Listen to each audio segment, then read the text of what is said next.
Zee Marathi वाहिनीवर येत्या 2 जून पासून देवमाणूस मधला अध्याय ही मालिका प्रेक्षकांच्या भेटीला येणार आहे। डॉक्टर अजित सिंग देव, नटवर देवी सिंग अशा अनेक नावे बदलत धाकदपटशाही निर्माण करणारा देवमाणूस आता मालिकेच्या 3ऱ्या पर्वात गोपाळ म्हणून प्रेक्षकांसमोर येणार आहे। या गोपाळसह इतर पात्रांनी देखील प्रेक्षकांचे लक्ष वेधून घेतले आहे।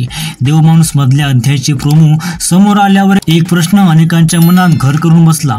सरूआजी परत कशी, हा प्रश्न अनेकांनी उपस्थित केला होता। आता झी मराठीने अलीकडेच शेअर केलेल्या एका पोस्टमधून या प्रश्नाचे उत्तर दिले आहे।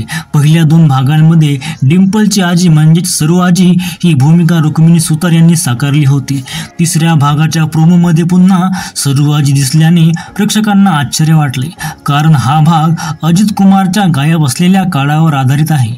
त्यामुळे या पर्वात सरूआजी कशी दिसू शकते असा प्रश्न निर्माण झाला होता। झी मराठीच्या अलीकडच्या सोशल मीडिया पोस्टनुसार या 3ऱ्या भागामध्ये झळकणारी आजी सरू नसून तिची जुळी बहीण नरूआजी आहे।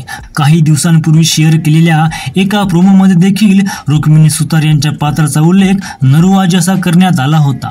त्यामुळे देवमाणूस 3 म्हणजेच देवमाणूस मधला अध्याय या मालिकेत सरूआजी नसून ती नरूआजी असणार आहे।